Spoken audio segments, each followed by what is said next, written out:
Renouveler son titre de séjour en France est de plus en plus difficile et cela relève du parcours de combattant. Il y a beaucoup d'étudiants, beaucoup de salariés étrangers en France qui ont perdu leur boulot, leur job, leurs études, leurs prestations, tout simplement parce qu'ils n'avaient pas les bonnes informations. Tout simplement parce que ces informations ne sont pas disponibles pour la plupart sur Internet ou que sais-je. C'est pour cette raison, à travers cette nouvelle vidéo, à partir de l'expérience qu'a vécu certains de mes proches, je vais te partager quelques conseils que tu dois absolument mettre en pratique si tu souhaites ne pas vivre une expérience aussi traumatisante. Pour d'autres, ils ont pu obtenir au moins un récépissé de renouvellement de titre de séjour après plusieurs mois, que dis-je, après une année. Vous imaginez, pendant tout ce temps, que sont-ils devenus? Qu'ont-ils pu faire durant cette attente? Malheureusement, rien. Ils ont tout perdu. C'est pour cette raison, juste après le jingle, prends note, ouvre grand tes oreilles, partage la vidéo pour que le plus grand nombre puisse en bénéficier.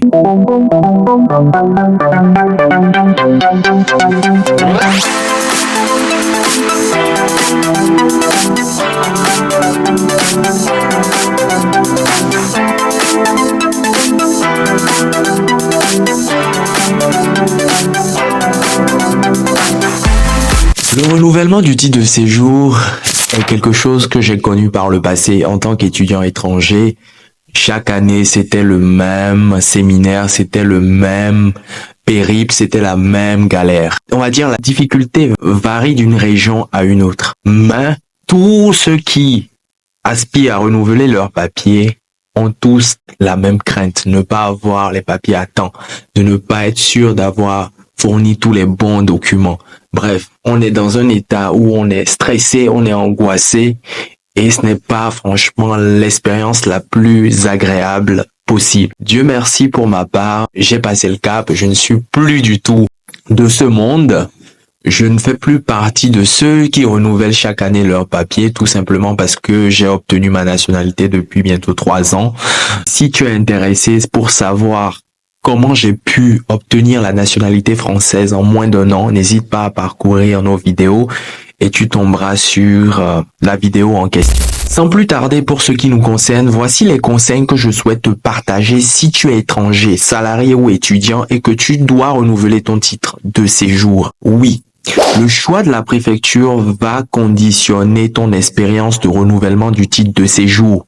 Si tu es en Île-de-France, je te conseille avec un grand C d'éviter certaines préfectures, que ça soit la préfecture du 93, la préfecture du 91 et éventuellement encore les autres, on va dire ça va dans l'ensemble. Mais ces deux zones, ces deux régions, je évite-les absolument.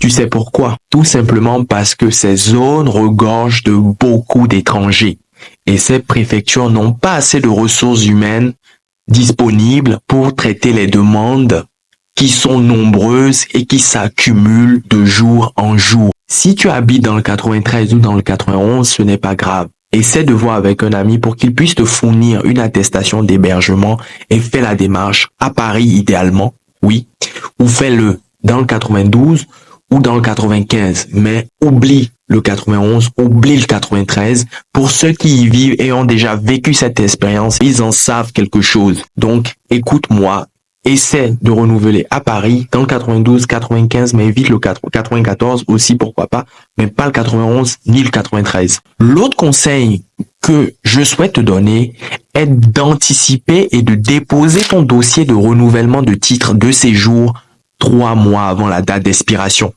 T'as bien entendu 3 mois avant et non 2 mois avant.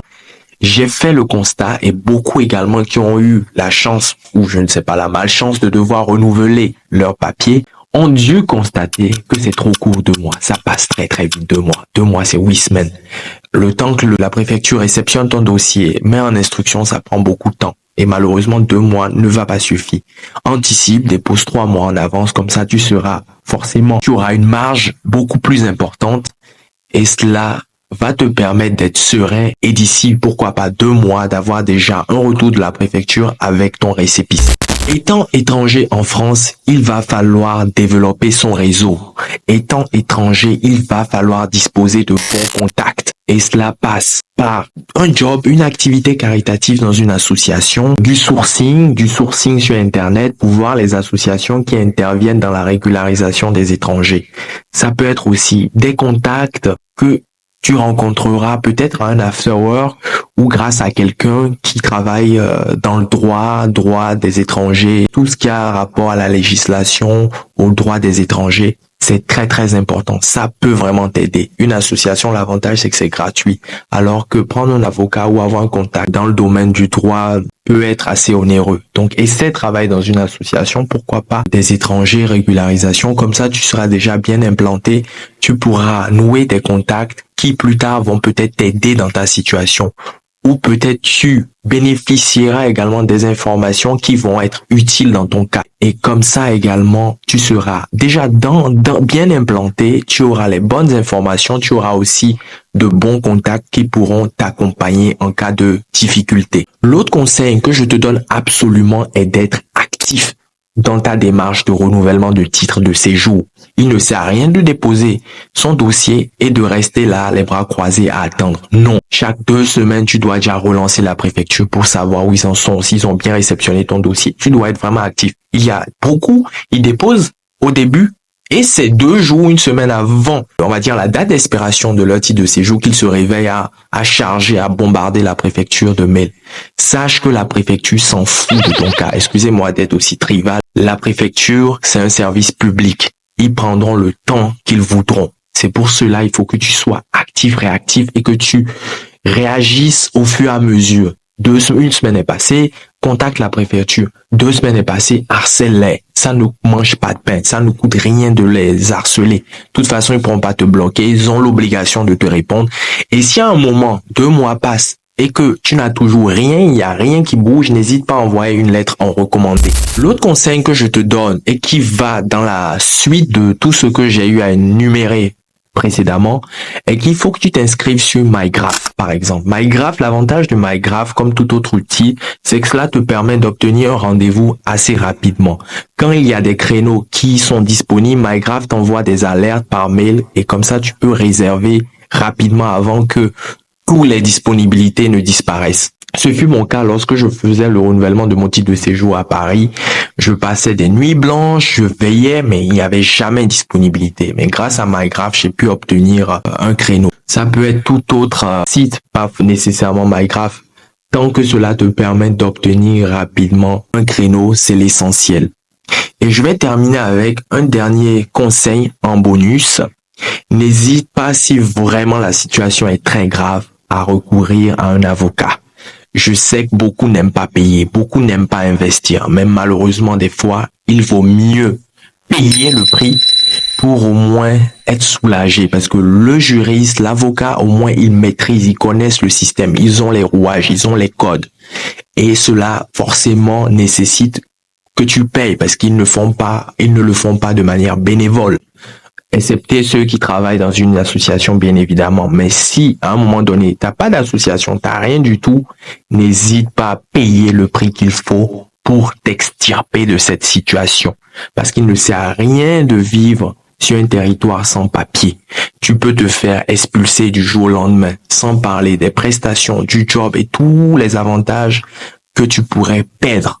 Et ce serait bien dommage parce que tu souhaites économiser 400, 500 euros. Non. Paye le prix. Si tu es actuellement bien en situation régulière, n'hésite pas à mettre un peu d'argent de côté qui va te permettre de payer peut-être pour une expertise ou au moins de t'assurer les périodes difficiles où tu perdrais ton boulot parce que tu n'as pas les papiers ou autre. Donc pour terminer, c'est dans les moments tout qu'on prépare les périodes les plus tumultueuses, les plus difficiles. Voici la fin de cette vidéo. J'espère qu'elle te sera utile. N'hésite pas à me partager ton avis en commentaire. N'hésite pas à liker cette vidéo si tu as appris beaucoup de choses, si elle t'a été utile. En attendant la prochaine vidéo, prends soin de toi. Je te dis à très vite. Ciao. Un studio créatif avec confort et les équipements pro.